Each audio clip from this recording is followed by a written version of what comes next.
Okay, good morning, everybody. It's a pleasure to be with you this morning and share some of our experiences and finding of 3 years of research and development, responding to Gary's input and impetus around social insights and future vision. So I thank Gary for his previous comment today about what is social insight, and we agreed that everything is about unleashing potentials, and it starts with the human individual potential, and it continues with organizational potential, social potential, and in the end maybe societal potential. And we will go into more details throughout the presentation to talk about these topics. Maybe another comment, the presentation will happen at 3 levels. One is the speech and the exchange with you online and the team in the room. Then you will have access to the presentations, to all the PowerPoints very soon. And on this PowerPoint, you will see that by clicking on some of the links, you will have access to more information, more articles about the topics. So we invite you to download the PowerPoints and access that additional information. I'll briefly present myself. My background is physics, and then some 20 years of experience in large organizations, complex organizations, in complex environments like Latin America in the 90s, and being in the U.S. during the last crisis between 2008 and 2010. If there are 4 topics that keep me awake at night, there are people engagement, how do we create shared value, how do we create a circular economy, and last but not least, how do we make triple sustainability happen? Triple sustainability meaning social sustainability, environmental sustainability, and economical sustainability. So if you find these topics throughout the presentation, it's not by chance.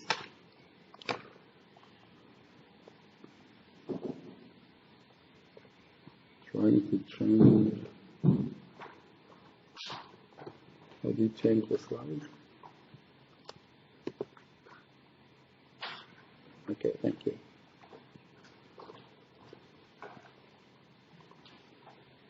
So Gary proposed to talk about Steve Jobs and to talk about Jean Monnet. I think we have all been talking about many other people who have changed society, who had a societal impact. And I don't want necessarily to go back into the details, but all of these people actually went beyond the conventional wisdom, the conventional rules of their times, and they all realized breakthroughs that made a better life for us today. They all had bold projects. They all had bold dreams. And they did everything they could to bring their dreams to life.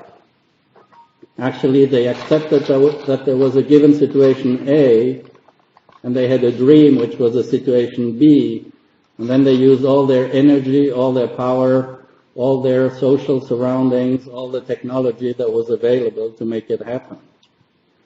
But in the end, it was their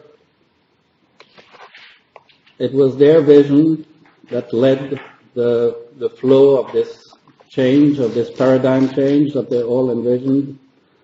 It was all the passion and the energy that they gave to their project that made the difference.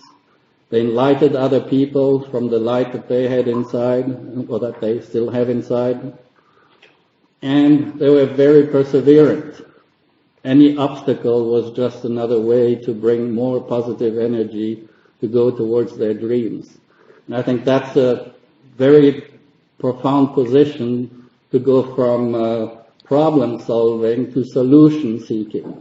And I think that's also a mindset that defines today's leadership. They are very courageous because obviously not everybody was supporting their dreams.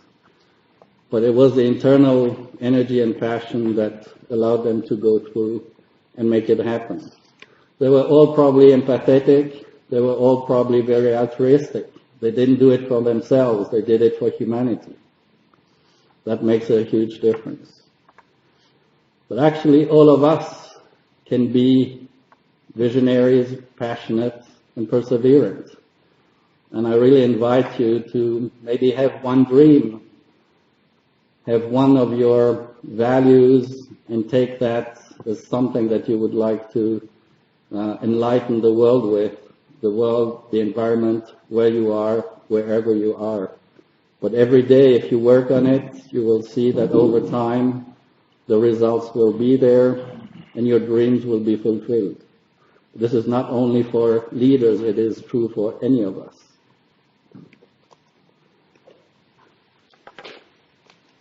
I wanted to dive deeper into Jean Monnet's thinking and dreams. I didn't know Jean Monnet, so I went on the website. Here's what I found, a few quotes, and I highlighted the key words. It was all about uniting men, creating peace, have a better future through the union of countries for Europe, and his dream was to have a common interest. And we know that once we can federate people, nations, organizations around common interest, we can change radically the dynamics, and we can work towards a solution-based process rather than a reactive process, as Donato said this morning too. And I think that's where the big difference is. These are words, these are a passion and an energy, and it's the mindset of the people who carry on these projects that will make it happen. If we stay at the words and the concepts, the theories, usually nothing really happens. And this is true for Europe, it is true for peace, and it is probably true for the United Nations too. It is always the same paradigm. Are we talking about words, or are we driving an energy of passion, perseverance, and dreams, believing deep inside of ourselves that we can make a difference? And actually the outcomes tell us what is our internal position. If the outcome starts to become real, embodied, then we were believers. That is at least what my experience in life has showed me. I would like to share Bolivar's thoughts after trying to unite the Gran Colombia in Latin America. He went with his horse through 5 countries, from Panama to Ecuador, Peru, Colombia, and Venezuela, trying to unite also these countries. And it was many miles on horses at that time, and with 3,000 followers. And he was trying to spread the good news. And at the end of his life, when they asked him, so what did you achieve? The metaphor he used, I feel like I have been plowing the ocean. A lot of work, little results. And I think that is also faith and courage. He believed in it. It might not have worked in his lifetime, but still humanity is better based on what he has been doing. So I think we don't always have the results visible in our lifetime, but if we believe, if we are perseverant, we can pass on the passion, the tenacity, and the dream to the next generations. And we should be aware of that too. I would like to quickly come back to this Praneo concept. It just shows us that there are 3 mindsets. I'm sorry. Can I request anyone who's on class to please switch over to the dormitories? Nobody should be on class. Interference with the Thank you. I would like to quickly come back to this concept of Praneo, that any organization should have 3 types of cultures, structures, and mindsets. Because this is, as we discussed with Gary, one of the key success factors to unleash potential. And what most organizations have today, unfortunately, is mostly silo leaders living in a silo culture, leading silo structures. And if we want to make it easy, it would be all about executing something in the short term, a 1-year budget, and improve short-term results on profit. But once we look at the systemic perspective, probably 5% of the people have the capacity to think in a systemic way. If we can federate these people, their roles and responsibilities is not about executing a business plan or a yearly plan. It is about driving the future, uncorking the future, as we have heard earlier this week. These people have a completely different role to build the future value propositions for people, planet, and profit.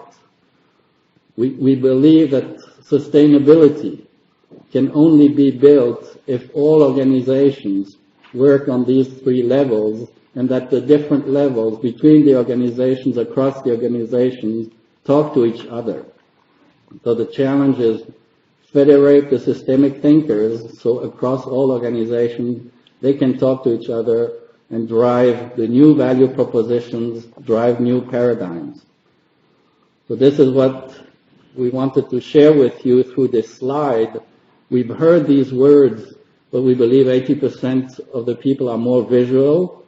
So here you have the visual of what many of us have been saying. So this is not new. It is just showing if we have a healthy human person, healthy in body, mind, soul, and heart, as we have heard, then we are capable to work along a fractal, which is the right-hand side, on this side, of thinking about the individual, the family, organizations, territories, regions, and globally, but always from a human-centered perspective, thinking about the self, the developed individual, the healthy individual, thinking about the parents, the friends, thinking about colleagues, professionals, citizens.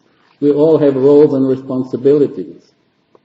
And the fractal view allows us to say that if our human fundamental needs are met on the individual levels, we will be able to work towards triple sustainability on a global base, because we the people, will be able and capable of driving that force throughout all organizations, whether they're international, public, or private. And what is the role of the leaders? It is unleashing this potential. The potential is there.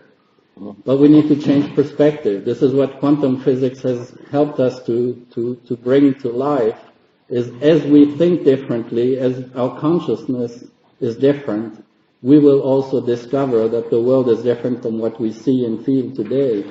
And here again, if I take physics, the 5 gates we have, the 5 senses that we have, the eyesight, the ear, etc., allow us to perceive only a very, very tiny percentage of the reality. It's probably less than 1% of the reality. But if we open up our minds, if we are more conscious, then we see new possibilities. We find new paths, we open to new potential, and we can create paradigm shifts. I would like to share with you 3 concrete examples of people who are probably not yet socially known, but they are actually unlocking social potential. The first one is the CEO of Unilever, Mr. Paul Polman, who was probably the first one from the real economy to tell the financial world, I cannot run my business in a sustainable way if I do not work on the short term, mid-term, and long term at the same time. I cannot be rated only on short-term results. I need to put all my potential, human potential, my organizational potential, 1/3 short-term, mid-term, and long-term. And this is kind of a revolution. And he is saying that aloud. You can, by clicking on his picture, you will find articles co-written with McKinsey that explain the paradigm shift he is proposing through his position as a CEO. And another example is Credit Suisse, a Swiss bank that probably most of you have heard of. They were actually interested to understand the capital of solidarity that exists in different countries. So they studied 4 countries. One of them was obviously Switzerland, but then there was the US and Brazil. And if I would ask you to give me the order of where is the highest solidarity among young people between those 3 countries, I don't know if anybody wants to try to give us an answer. Does anybody want to take a guess? US, Brazil, and Switzerland. Brazil is number 1, and then? Switzerland. US, and then Switzerland. And by far. And maybe another way to look at this is, we can all be rich, but of what? Is it rich of humanity, values, human-centered leadership, or is it rich material, bank accounts, and other individualistic ego type of richness? And maybe we should have both. How do we bring the richness of the poor countries to the poor countries in humanity? And that's my 3rd example. This is a concrete example. I live in the US, in the Midwest. I, as an employee of one organization, said, if we want to build the leaders of the future, shouldn't we change the education system? Should we not start to say what are the 10 most important priorities to prepare the leaders of the future? And my employer told me, that's very interesting. Why don't you go and ask the other employers in the region? And those were hospitals. 4 large hospitals. I think altogether was more than 20,000 people working in that industry in the area. What was interesting, when I showed them the list and proposed them to improve it, they told me, well, we actually already know the issue, and here's how we have bridged the issue of finding good professionals that are human-centered. And you see the answer. They went to look for doctors and nurses in Brazil and in the Philippines. And that was in 2009. That was not in another century. So I think these examples help us to see that there is richness and we can exchange it between North and South, and we would all profit from it. Then I was interested to see why is it so difficult to go into the triple sustainability mode? What is really missing? And we heard Bodan talk about Weltanschauung. Here we have the worldview that is actually proposed by the eco-village people that say we cannot be sustainable on a social, economical, and ecological way if we do not change the worldview we have. And if we read the details within each one of those quadrants, for the worldview it says socially engaged spirituality, personal and planetary health, transformation of consciousness, reconnecting with nature, holistic worldview. Those are all topics we have been sharing over the last 3 days, and it confirms that this movement is already ongoing. If we can connect to all the other movements, if we can connect to all the people who are actually engaged into this, then the whole movement will be accelerated and the paradigm shift, the shifting will be happening faster. And I'll let you go into the details of all the other quadrants. And I'll just mention in the social side, it is all about leadership and empowerment. It is all about communication skills and decision making. So we have all the topics we have been sharing with you are the keys to unlock to the next paradigm shift. But if we have one more obstacle, and it's not something new because Einstein said the same thing in 1948, it is maybe the political cycle.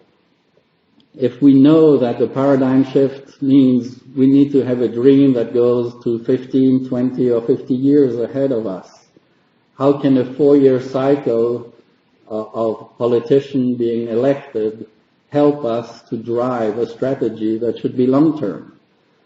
And in Switzerland, I asked political parties, do you have a vision for the next 10 or 20 years. And I said, no, our strategy is just to get elected every 4 years. So it is one of the opportunities to rethink also the political role in the systemic thinking, structure, and culture. It doesn't mean that what exists needs to disappear. It just means we need other structures to be put in place to think 10 years ahead, 20 years ahead of us. And Einstein said at that time, it would be political suicide to bring it up.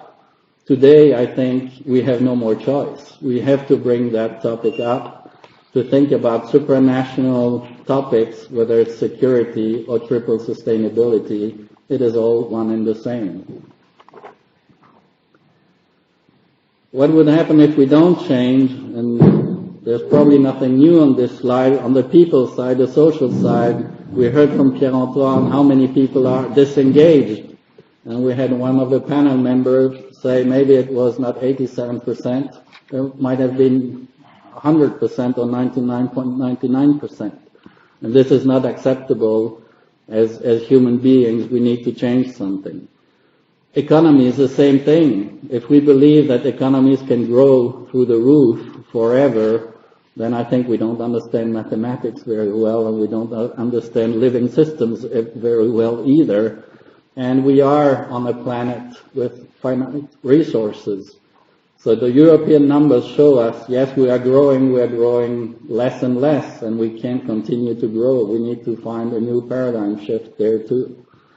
And on the environmental side, if we continue to do and live and consume and decide as we have been doing over the last 30 years, we will consume 3 planets in 2050. So I'm not sure we can design 2 planets quickly enough to actually make that a sustainable way. And even today, we are at 1.5 Earth consumption, meaning that for the next generations, and here talking to all the younger generation in the room and online, we are actually using the potential that you might not have anymore if we continue to do what we are doing. So we need many paradigm shifts at many levels.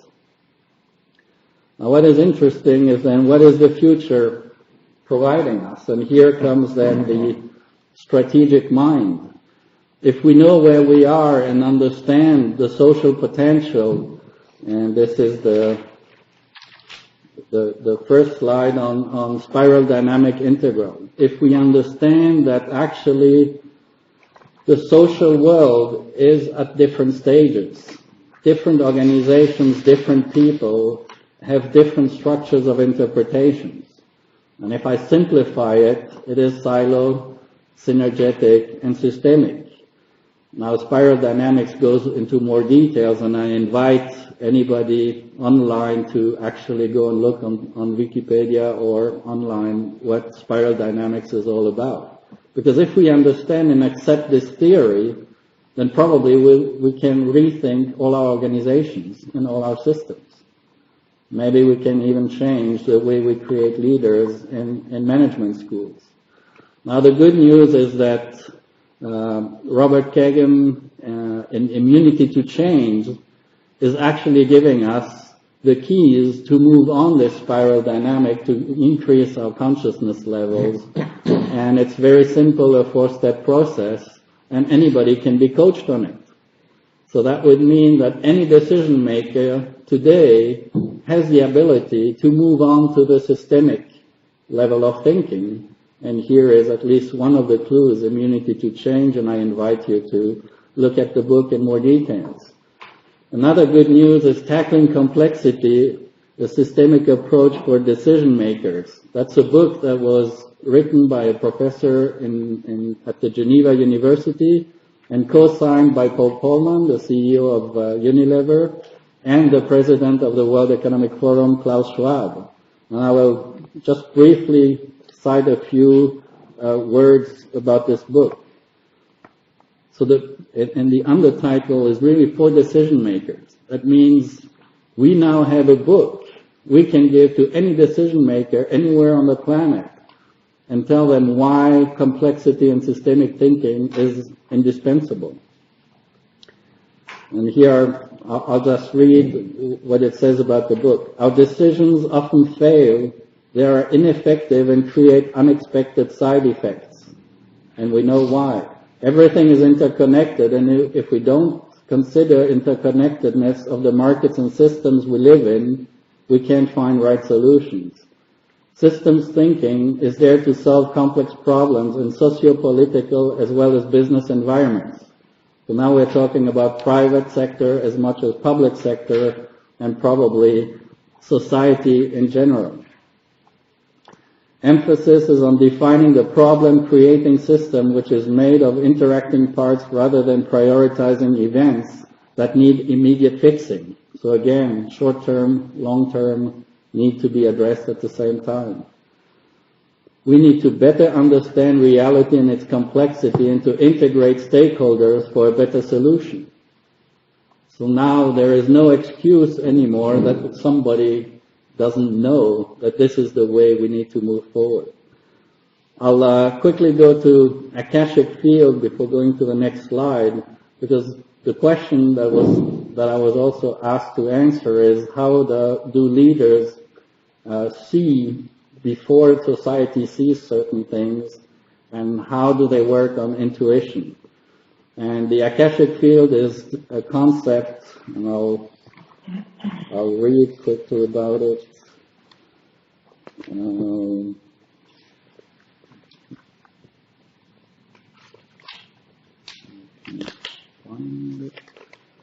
Okay, I'll just go from my knowledge on top of my head. The Akashic Field is the memory of everything that has happened and might be happening. And when we go into meditation, when we go into listening to our inner voice, we can actually access that field. And that field has been now confirmed by physicists. It does exist. They see that this is something that modern math and physics actually confirms exists. Philosophers have said that this exists, and artists are saying the same thing. When they get intuition to create something, whether it's a music composer or somebody who writes a book, very often it is when we are just available to this information field that we get access to it. Maybe another important knowledge that comes from neurologists, anthropologists, and sociologists. We understand that we have two brains, left brain, right brain, and everybody has probably heard that one is more analytical and the other one is more about intuition, passion, and creativity. But now there is another way to look at this, and here I'll recommend this book from Gottlieb Gunther, In the Sign of the Butterfly. He's also saying that there are three types of leaders, and it corresponds to the silosystemic and the synergetic way of looking at the world. And I discovered the book after we described this theory, so we see that serendipity and synchronicity is happening over and over. So what he's saying is that we have 5 different brains, and as we integrate them through our lives, we become more and more aware of intuition and rational, and we can manage our emotions better. So it goes beyond just emotional intelligence. It is really about being all we can be as a person and be connected to the Akashic field. And he talks also about the pineal gland to be connected to the Akashic field.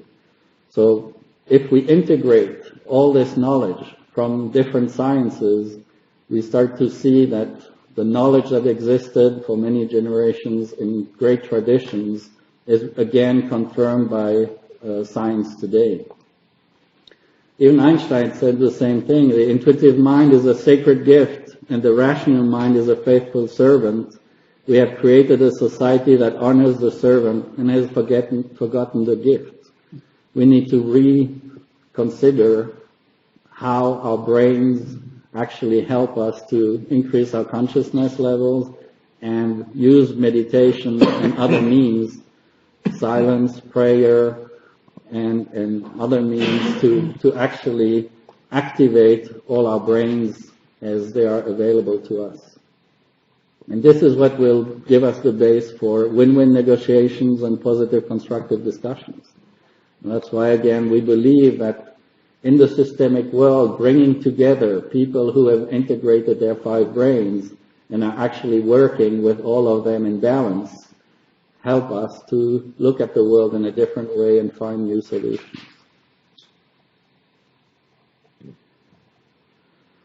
Here's another topic about living organism. What is interesting is to work on non-dual perspectives, meaning integrating things that are apparently incompatible, but see them as complementary.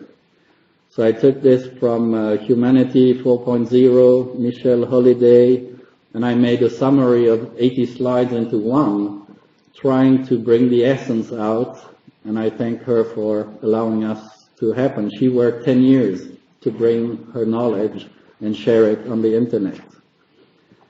So what she's saying, and it goes again with our theory, if we start at the bottom, the parts in the divergent side, to bring a creative pattern to be healthy and living, you need many different parts that are complementary. And that is true for our organism as a person, as it is true for any organizations. The different roles and responsibility in a business or a public organization is you need all the different parts, and the more divergent they are, the more you have a living organism. But if you only stay there, which is unfortunately where 80% of all organizations and leaders live today, we are not bringing the living system. We are not optimizing the potentials neither of society nor of the organization nor of the people. We need the other 3 elements. The top one is the whole, and that one needs to drive convergence. So it is about thinking the whole system, the ecosystem, and thinking for the unity of all the components and the parts. So we need to create something that is convergent. Common goals, bold goals, and you could think of it as the triple sustainability, for example. Then the third potential that needs to be improved is relationships.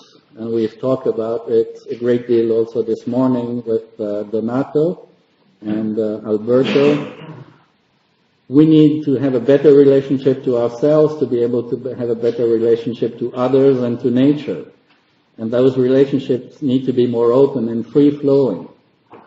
Also, information needs to be free-flowing. All the movement open knowledge, open government, partnership, that's what it's all about. And then the fourth polarity that needs to be lived as a complement is the self-integrating property. For example, having circular economies and having business models that unite everybody. And what we are saying is, if we understand this for a human body, for an organizational body, for the societal body, and for the planet, if we work throughout and walk throughout those 4 polarities in a continuous movement, it is not an or, it's an and.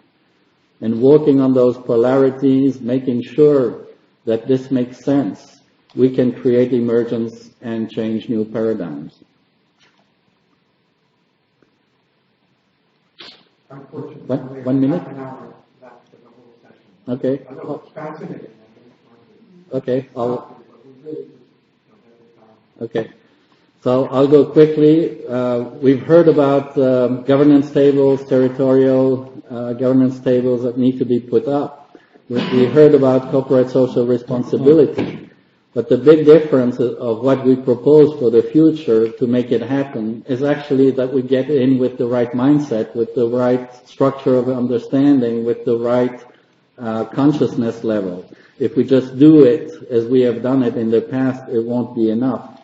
We know what the 21st leadership skills are. You can look on p21.org and you will find it. We can bring integral coaching to any decision leaders today. We can bring it to schools and to any academia, and we should work on it continuously through life. Meditation is what the Dalai Lama and others have been promoting for peace. 8 minutes a day would be enough for if everybody would do it, starting from primary school on through life. Can we start meditation tomorrow? Can everybody take 8 minutes a day to meditate? And the last one is democracy. We've seen that with the latest technology, we can actually go much further, but do we do it with the right mindset to actually have a direct, dynamic democracy?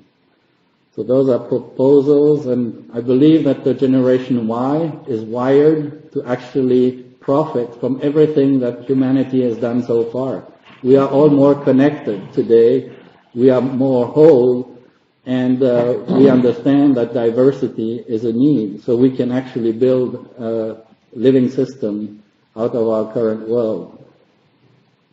And maybe the last two very interesting topics. One is from Mintzberg, Henry Mintzberg from McGill in Montreal. He's talking about rebalancing a society, a radical renewal beyond left, right, and center. So it's not about politics, left and right. It is about triple sustainability. And we can't do it without the public sector, the private sector, and the plural sector. As it was said, the civil society needs to be an integral part of it. And he just brought out the book. You can see all his writings on his website. And the World Economic Forum is also saying we need entrepreneurial ecosystems to find new solutions and break the paradigms, and all the constituents and stakeholders of society need to work together as an ecosystem, and this is what is suggested on this picture on the left. So the conclusions, we need more courage. We know and understand the current situation. We know where we want to go. Now we just need the courage to bend the current rules and change the obsolete rules. We need to be more connected as individuals and as organizations, as much on the vertical side as the horizontal side, and technology can help us. Technology is not an end, but the mean only. We need to create more sense of community, make decisions for people that we know will prevent us from making decisions that are senseless and not human-centered. We need to rebuild true relationships through dialogues. Consciousness. We know that there are means to develop consciousness of each individual as much as organizations. We can coach and consult on it. There is no limit. We should start today, and it's a long journey to get to where we need to be to ensure triple sustainability. Complexity. Now there is no leader anymore who doesn't know that complexity is needed. They need to address systemic perspective, and it is the only way out of the current system. And the last input, Barrett Brown has written a white paper about conscious capitalism. He also says that without conscious leaders, those 5% of systemic thinkers, without bringing them together across all the organizations in think tanks and governance tables, there might not be a triple sustainability achievable in the short term. And in the appendix, you have access to this white paper. So I thank you very much for your attention, and I look forward to your input.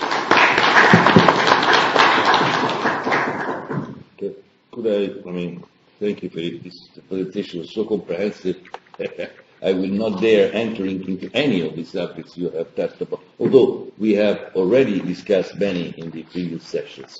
But maybe I would like to focus on a few of these leading questions that Gary had prepared for us in advance. And as I went through, I think there are a few that have not been probably addressed until now. Well, in general, I think one of the questions is how do leaders acquire the insight and intuition needed to navigate through a rapidly changing and increasing complex world? You have answered that fully, Philippe, but perhaps if I had to conceptualize that in a word or two, I would say they have to be attuned with their own societies. I mean, if they are astray, if they do not base their judgment on their own experience, if they don't base the judgment on the ecosystem, as you described, I mean, obviously we are on the wrong direction. Huh? We are not talking of the leaders that can inspire future teaching. So the same is, I think, is valid for the emerging trends. What is certainly not being touched upon is how do leaders negotiate, and balancing empathy and assertiveness. This again is a subject of its own that would deserve more time. But one point that we could already stress is that effective leaders cooperate, or effective leaders use a negotiation modality that is a cooperative negotiation modality rather than a competitive one. What that means? It means, first of all, that they stick to their own values. I mean, they do not compromise on their own values. This should present any kind of negotiations. But that they can find the right modality, exactly as it says here, to balance empathy and assertiveness. As a general rule that might seem obvious, but unfortunately is not applied in many negotiations, the stronger is the one that should concede most. I mean, if we could just apply this rule, I mean, in universal negotiations, I think we would arrive to better deals and better, better negotiations. I mean, if you are stronger, if you are intimately conscious that you start from a stronger position, that you have more assets, that you have more means, that you are militarily stronger, that your forces are overwhelming, I mean, you should concede more. I mean, and it's the prerequisite of a good negotiator to know how much you can concede and how much you can be flexible, and also how can you be therefore progressive, how can you listen to your, as I said, the other party that is not your enemy necessarily, is not your competitor necessarily, but how can you be an attentive, an active listener in negotiation processes in order to advance, in order to formulate positive solutions, and how you can avoid anchoring to the first convictions, the first assumptions, the first pieces of information that come to your mind. These are also very important elements in terms of how do effective leaders negotiate or should negotiate. It's not a prescriptive science, but it's something that could be and should be more investigated. Now, the same applies how do leaders communicate and inspire others to accept and act on their vision. I mean, they do it throughout their own example. This is what we heard until now. They do it through the words that are testimonies of their own example, of what they have been doing. So when we talk about insight, when we talk about the acquis, as we were saying, it's part of the experience that anybody transmits, but that has to be transmitted in a transparent way, in a way that inspires confidence. And the last point I would like to make is about the environment, and the fact that leaders really evaluate situations constantly and realize, as Lawrence did in his 7 Pillars of Wisdom, that reality is never black or white. It's that there are so many shades. There are so many shades of black and there are so many shades of white. And it's only understanding that and appreciating that you can position yourself around the table and negotiate with your alter ego, with the other party, and understand and find a common position. That's the only way that you can have a cooperative, as I said, negotiation among leaders. Thank you. Thank you, Donato, for your comments. I will quickly go through a question and then I'll give you, Andres, the next time. A question from Shrita in India, and I hope I pronounced your name correctly. A leader is created within the ideals of the society or from the highest ideals of the society. Can a leader be born from beyond the boundaries of the society? And can such leaders survive in the existing society? To your first questions, can you be born beyond the boundaries of society? I guess most of you have already heard about indigo kids, crystal kids, diamond kids. I think this is the living proof that actually we have more and more young people being born with a higher consciousness level than the current society has.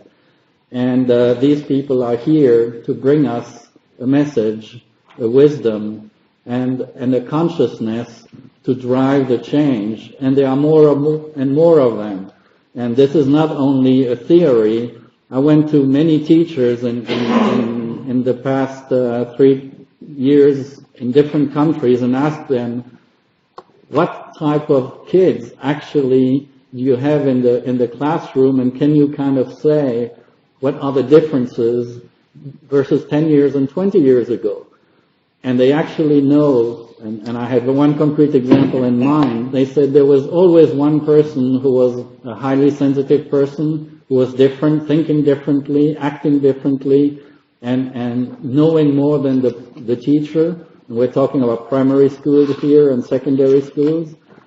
Today, the same teacher has 5 to 6 of these kids in their classroom. If they do not know how to cope with highly sensitive people, actually, education will fail, the parents will not understand, and the whole ecosystem of society is missing a potential that they should be leveraging. And how can such leaders survive in the existing society is actually us who make decisions today who drive the education of tomorrow. We need to create the space for these people to thrive. We need to create the space in the schools and in business and in any organizations for highly sensitive people to actually contribute to the strategy of the future and to the systemic thinking. I think that is a partial answer to your question, and I give you the maybe 5-minute time for comments. Thank you, sir. Thank you, sir.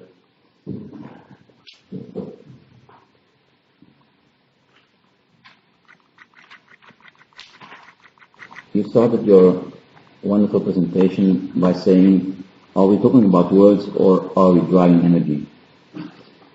In English we have the saying, the proof of the pudding is in the eating. So I will concentrate on question B, how do leaders acquire insight and intuition needed to navigate? So the proof of the pudding is in the eating. It's by practicing. What practicing? It's shifting in perspective. You have Marcel Proust who said once, the real act of discovery consists not in finding new lands, but in seeing with new eyes. It's turning within. It's tuning into one's own frequency. It's connecting to the illimited potential everybody has.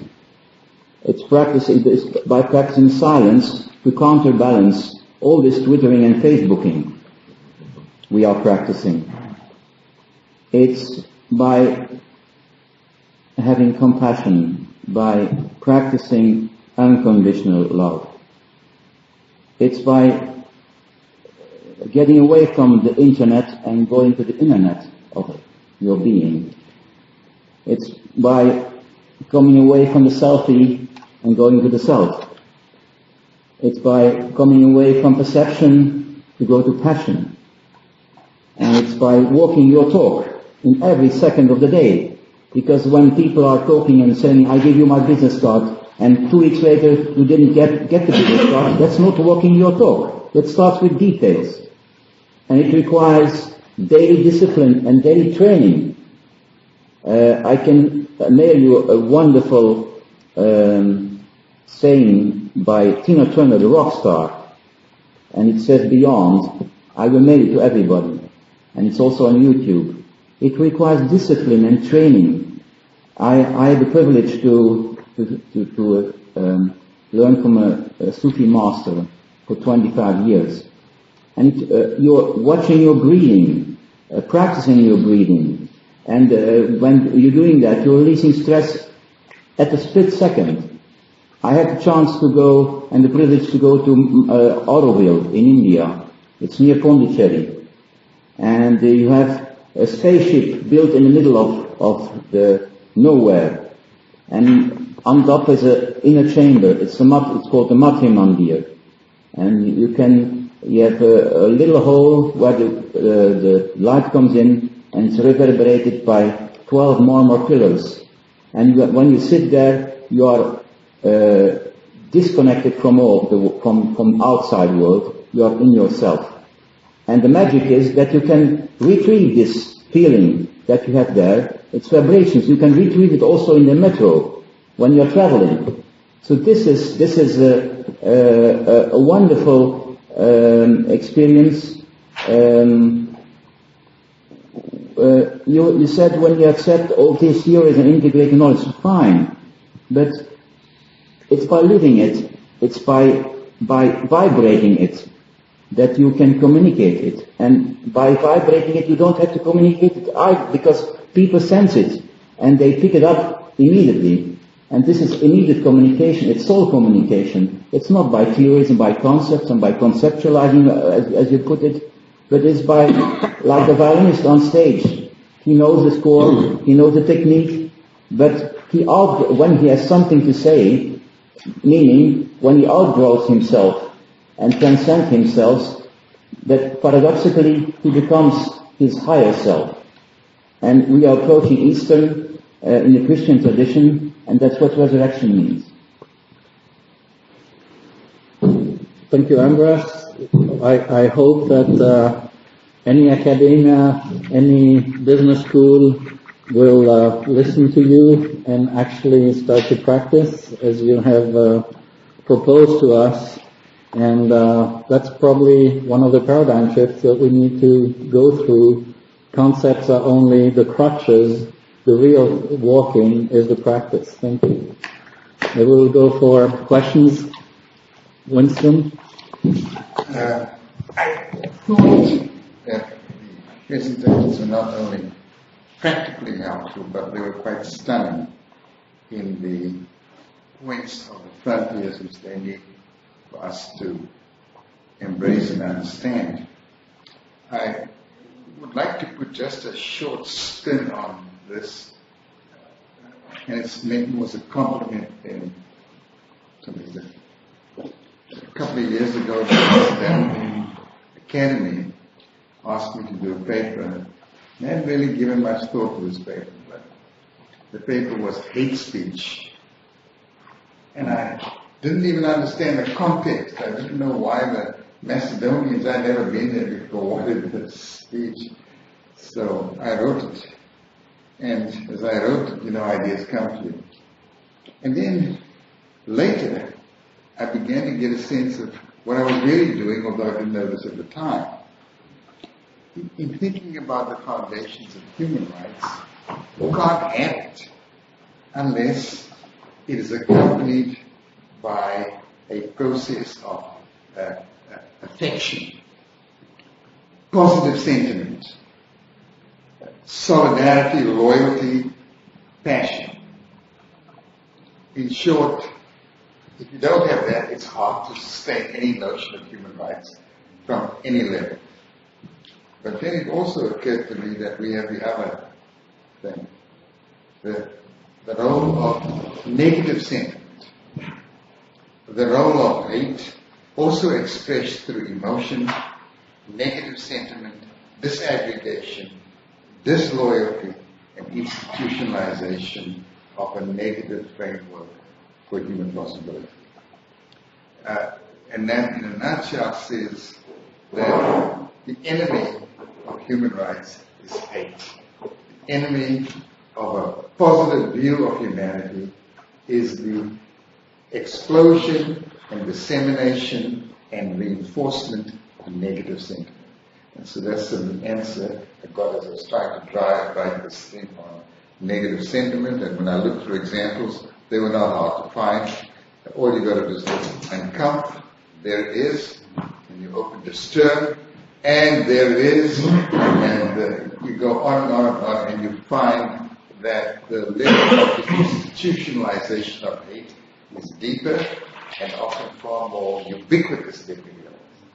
Thank you, Winston. And I think immunity to change is exactly addressing that, the fear. Yes, right.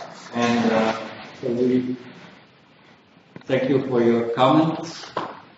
I'll say about the thing that I consider as very important. It's empowering higher interest in order to reform educational system. Because the humankind, we are finally aware of some things. Thinking people, we are aware it's not possible to have sustainable growth or sustainability. It's not implied by itself. It's not given. You have to work hard to be aware of these values, and it's nowadays a volatile category. So definitely that happens. What happens change of conscience, personal improvement as from the point of the personal happiness is one of the hugest change of conscience in people's behavior, and we are trying to be aware of that. So to be more effective in our business surrounding, to be more effective in ruling the state, to be more effective and to be more satisfied with all the people in the surrounding. And this main change that is given these days is giving back to the community. So who have that principle in their enterprise, in their state, in their country, in their local community, in their society, seems to be much more happy than the other, and they're like more efficient than the other. So I think, first of all, that the leaders of 21st century that you mentioned in one of the first slides, they had that inner voice inside, but they really didn't care about, what the other people could say about them.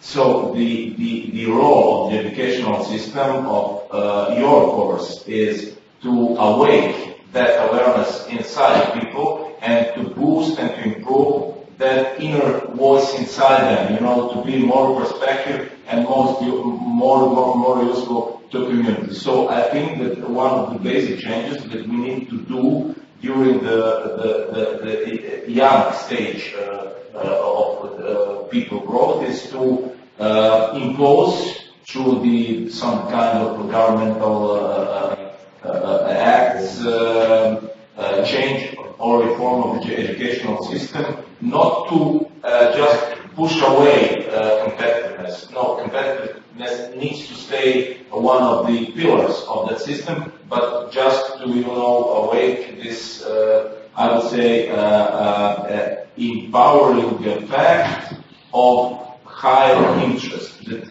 we need to be aware that it's something more valuable than ourselves. Thank you very much. Thank you very much for your comment. I can give you a hint. There's an organization, wesec.org, that is actually doing exactly that, taking the ecosystem around the school, primary school, secondary school, vocational school, and creating an ecosystem to work with politicians, with the business people around the school to bring awareness to the kids of the interdependence. And by doing that, you're completely changing the dynamics of the ecosystem. And on the other hand, there are some, you saw Richard Branson on my first slide, he has built a B team. And the B team is now participating into the World Business Council for Sustainability. And they are starting to bring together the real sustainability. They are, you can even find on internet the social capital measurement. There is a white paper, and I invite you to look on the website WBCSD, Redefining Value, and we are driving in the direction of what you are proposing. But as long as we do it with the old mindset, we won't do anything. But we Get out of the box. Exactly. So we see that there are more and more organizations wanting to do what you have expressed. Now we need to make sure the right people sit together to transform and bring the new paradigm shifts. Thank you. Yeah? Fascinating presentations, and I really enjoyed them. A point about the different levels of the challenges. So there is a challenge for the business community. The first level is the social sustainability, environmental sustainability. I would add the fourth layer as well, which is again coming, unfortunately, from the security sustainability. If we try to add up the numbers needed to fix in a structured way, in a preventive way, those issues, the numbers do not add up. So in itself, it's a call for a new approach, because we would need something like in between 5 to 10% to take care of the environmental challenge in a structured way.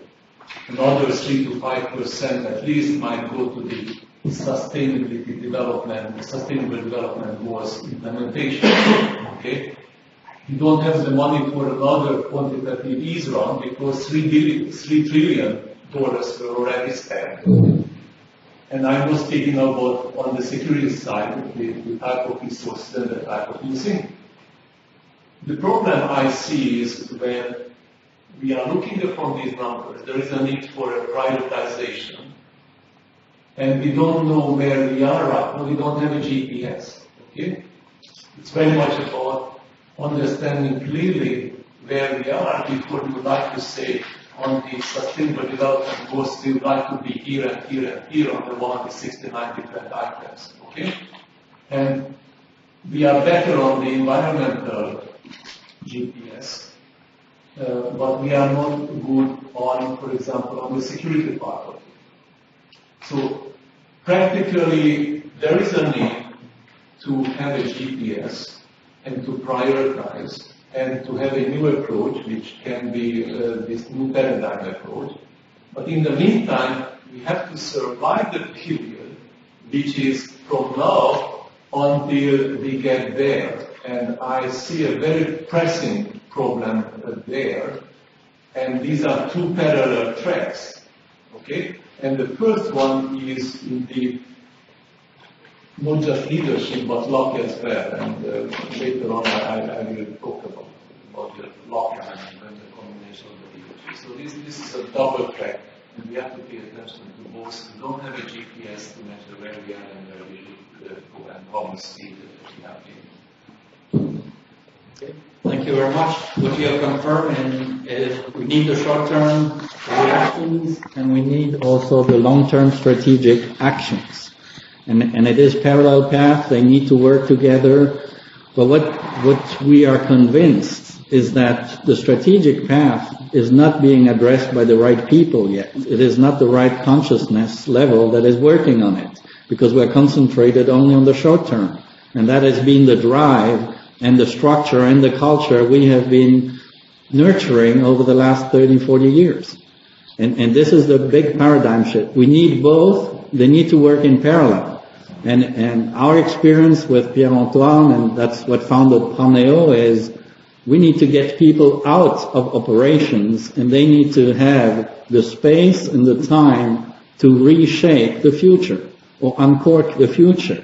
And this can be done today. As Anders said, it is about being fully inside a project and then just walking around the lake, and that's when we will get the answers. Einstein has said that. Paul Klee has said that. Jung has said that. All the Nobel Prize people have said the breakthrough came always from this double movement of being inside the project full time and then doing nothing. I don't think we have yet replicated this knowledge. And Gottlieb Gunther has also written a book about it. He invited for 10 years Nobel Prize people to understand the process of creating breakthroughs with Nobel Prize people. So the process is now written in a book, but it's no use. We need to bring it down to reality, to our politicians, to our decision makers in international organization, national organization, business, public, and civil society. Knowledge is there, we're not yet applying it. But your comment is absolutely to the point. Thank you. Anybody else? 12 o'clock. 1 o'clock. Okay. Thank you very much for your exciting comments.